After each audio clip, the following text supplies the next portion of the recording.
Welcome to Love Lattes, the podcast designed for women who are ready to stop settling and start living a life full of authentic love, confidence, and real connection. I'm your host, Victoria, the self-love scientist, speaker, and coach, and I'm here to help you reclaim your power, deepen your relationships, and fall unapologetically in love with yourself. So grab your tea, your latte, or your favorite beverage, and let's get started.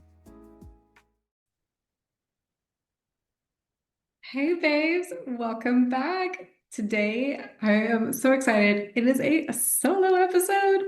So you know what that means.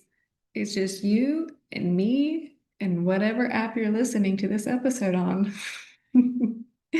So today's episode actually is one of the biggest questions I get all the time, and that is, what is self-love and why do I call myself the self-love scientist? And it's actually a pretty interesting story, and I feel as though a lot of folks will be able to relate to this. And maybe you're experiencing this right now. And if you're far ahead, I love that for you. So self-love science is this relationship, this experiment of learning how to love yourself. And for me, it was learning how to love myself, in quotes, again.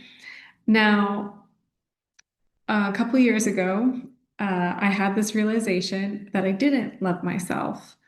I had thought that I would have this feeling of love from the validation of others, which is unfortunately a normal pattern in a lot of people.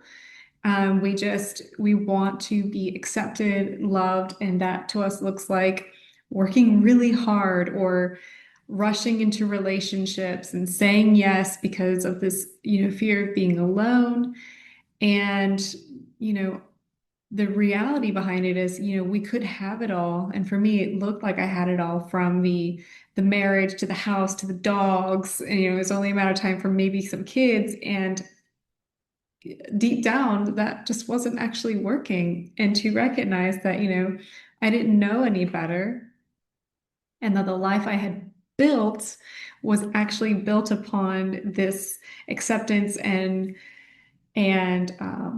validation from others. When in reality, I was like, nope, this is not really the life I want. So I had to learn how to walk away from that, go through divorce, and I made a promise to myself that I would, not allow myself to be in that situation again where I was letting others influence me. Or, at the time, there was a lot of traumas in regards to some of the decisions I made. And I promised myself that I would love and nurture this woman and get to know her better before I would even settle or even move forward with another relationship. So that became this journey of self-love and self-healing. Now, this episode is not to say that, if you're in a relationship that you should leave. I'm saying that it is so easy to get caught up in so much noise, whether it's social media, politics, relationships, your job, just putting yourself out there and forgetting yourself along the way. Or every time you close your heart, it just you're losing. You're not winning at this. Nobody's winning, babe. And it's going to hurt not just you, but it's going to hurt the relationships that mean a lot. So this episode, we're going to kind of go through, what does it mean to self-love yourself and how can you do that even today? So self-love, again, self-love science is learning to build this relationship. It's learning to experience, what do you love about yourself? And that's a pretty big question. And I remember thinking at the time, when I realized that I didn't love myself and I was just kind of wanting that from others, I was like, oh God, how can I make this work? How can I, better this relationship? And it starts by, listening to yourself, thinking about any kind of situation or opportunity that comes to you on the daily, and how do you respond? How do you speak to that? How do you speak to yourself? And there were some situations before where I could feel in my chest where it was like it was crushing my chest. I wanted to say no, or I didn't want to, but the other party was like, if I don't do this, then insert limiting belief. And limiting beliefs are those, implications and versions of ways that your mind is thinking it's trying to protect you, but it's also just using what it knows because it's what only you know. Well, deep down we know there's so much more. So when we learn to understand like where this is coming from, or even understanding like, oh, I just don't have a really good feeling about this. I don't want to, but I'm going to do it anyway. We can learn to be like, hey, it's okay if I don't go out, or it's okay for me to say no to a date, to a brunch invite, or to anything. Or maybe if a job comes through and it's like, I don't know if I qualify, we learn to reframe the way we're speaking to ourselves. It's like, actually, this job is so exciting and I think it would be so great. It's like, then we need to learn how to accept and validate ourselves. Like, actually, I am worthy of that. And one of the smallest ways that I started doing that, and it's the same thing I share with my clients, is building this nurturing relationship with yourself by listening to like, how do you speak to yourself? Do you speak to yourself like you speak to your best friend or your lover or your partner? You know, it's so easy to say, I love you to your friends and your families and everybody else. But then when we turn it on ourselves, how does that feel? When was the last time you looked at yourself in the mirror and was like, I love you, or you are gorgeous, you are beautiful, you are so worthy of love? Just take a second and really think about that because it might surprise you. It may have been a while. You may have never done it before, and it's okay. It's totally okay. It's not like, we're growing up with this or, it's not generally, something that people talk about because this is a world of like fast-paced, hardworking is the only way. And don't get me wrong, if you love your job, that's amazing. But you just have to understand that your job doesn't define who you are as a person or your self-worth. That's completely separate. It's just a part of who you are, but it's not who you are, if that makes sense. The other thing I want to say with self-love is aside from learning how to talk to yourself, you want to get to know, what do I love? And for me, oh no, let me backtrack for a second. It's not that what you do love, it's self-love became more of a, how do I say this? Self-love is more than just, there's the stuff that you're doing independently, right? Like at home where you're talking to yourself. And I'm not saying this is where you buy candles and cozy robes. That's great. But then there are other things you actually need to do that are going to feed into your other relationships. So you know how at the beginning I was kind of talking about how it's just so easy to like put yourself out there, like be the super mom or be the super CEO boss or wife or whatever role you're playing. And there's really no room for you. So self-love is also initiating boundaries. It's also taking time to get to know you in a more intimate way. What's your pleasure like? Do you even know what turns you on? Or are you just kind of going with it based on what you think you know about sex? And how often do you rest? Do you feel like you're capable of expressing yourself, or do you feel like you have to be guarded? These different types of actions, the boundaries, the pleasure, the actually putting in your calendar. And this is something that I started doing this year, and that's rest. It's so easy for me to get wrapped up in work and want to know what the next best thing is and how do I, maintain integrity. When in reality, it's like actually everything is fine. Like I'm in a good space. And the more we rest, the more we actually rejuvenate our systems and our nervous systems, and then we're ready to roll. And then everybody's winning. So these are almost like luxuries to have. These are the luxuries you want.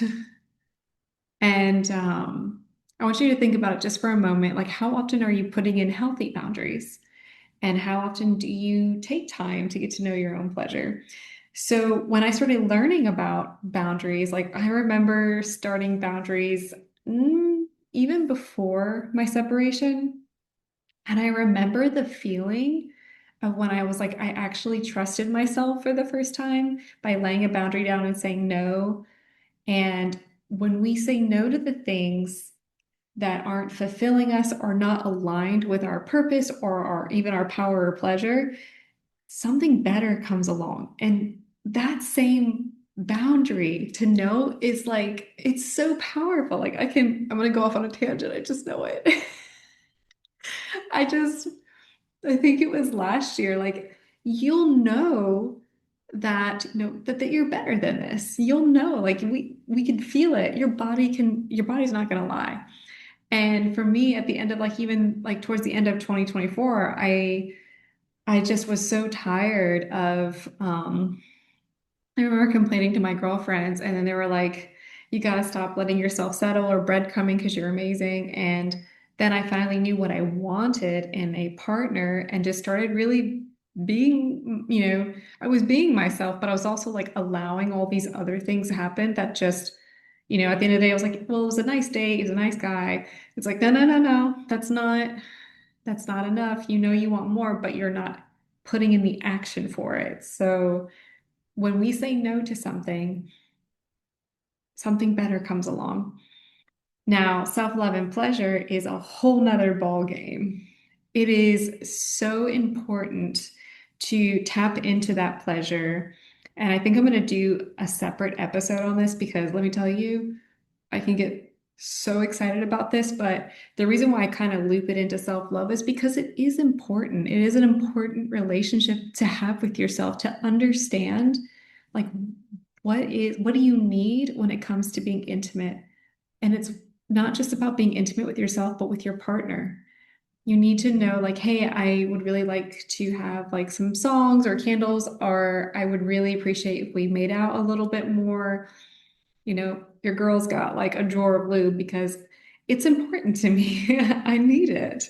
And if you have questions about that, send me a message. I have some amazing recommendations.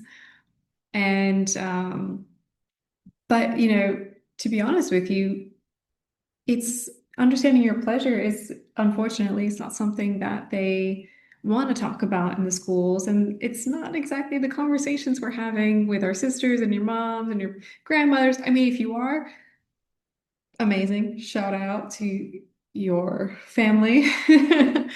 But I'll be honest, the only things that we're ever talking about, or the ones that my clients will tell me, is no one. The only thing you'll hear about is, how did the date go? Or, are they good in bed? And sometimes it's a little shameful. Sometimes it's like, well, at least he's nice, but, and the more you suppress your sexual desires or you suppress shame, it manifests into a lot more. So boundaries, pleasure, and let's talk about rest. We need to slow down. And that is a form of self-love. If your friends were to call you and say, I'm exhausted, I'm burnt out, most of you would do what you could to take care of them, right? Well, what if the roles were reversed? When was the last time you rested for yourself? This one took me a lot longer because for a couple years, like once I separated, I really went into like fight or flight because I was like, I gotta survive. And just recently, I have gotten to a point where I'm very proud of like all the hard work that I've put in is now, working, so I can kind of pull back a little. And it is something I wish I could have done and like really appreciate what was around me versus kind of rushing through the process. But it's a different story, babe. So, how are we doing so far? Have I lost you? Self-love can mean a lot of different things for people. And I know on social media, it can come across as like this luxury, like, let's get our nails done, let's go out to dinner, go get coffee. Like, yes, I love that and I want that for you. But I'll be honest with you, in my own personal journey of learning to love myself, it didn't start like that. It was actually understanding the patterns in my life and asking myself what I needed to know in order to move forward and what I needed to change in order for these things to stop happening. Because that's the thing, you can address it, but you also need to understand, like, why is it I find myself in these situations? And most of the time, it's, you're acting from a place where love is desired, but it's not being received. So maybe ask yourself, what does self-love mean to you? And see what happens. And then try some of these activities. Try, really honing in and listening, asking what you need, which is actually something that we generally don't do. But it's easy for us to ask others, oh, what do you need? Like, what can I do for you? Because again, we want that relationship to succeed. But don't forget the relationship you have with yourself. It's your life, your body, and your mind. And the best part is like this is something you get to continuously do. This is not like I did self-love for 30 days and now I'm healed. It's no, no. This is something that's going to continue happening for the rest of your life, that you need to continue nourishing and loving for a very long time because the more we integrate and practice self-love for ourselves, the more we have the capacity to provide that for others. And self-love brings in a lot of fulfillment with confidence, finding your purpose, enjoying your pleasure, and things just becoming so much easier. And that is what I learned along my journey when I like moved out and I was living in my own place. I was working like 6 different jobs and I was just trying to figure it all out, but also giving myself the grace to be like, okay, like one step at a time. And, again, you can do the little, dates, like taking yourself out to coffee, like dating yourself is a part of that process. And if you're in a relationship, married or separated, it's okay. You're allowed to date yourself. You need to date yourself because, unless you're living in a, beautiful beach or the jungle and it's, sustainable. We live in a very loud society. There's so much information coming through that you'll get lost in the process. I promise. It's so easy to get lost in the sauce. And then at the end of the day, you're like, damn, why am I so tired? Like, why am I so resentful of my partner? So take some time, get to know yourself a little bit more, and learn and practice what self-love is. You don't have to do this alone.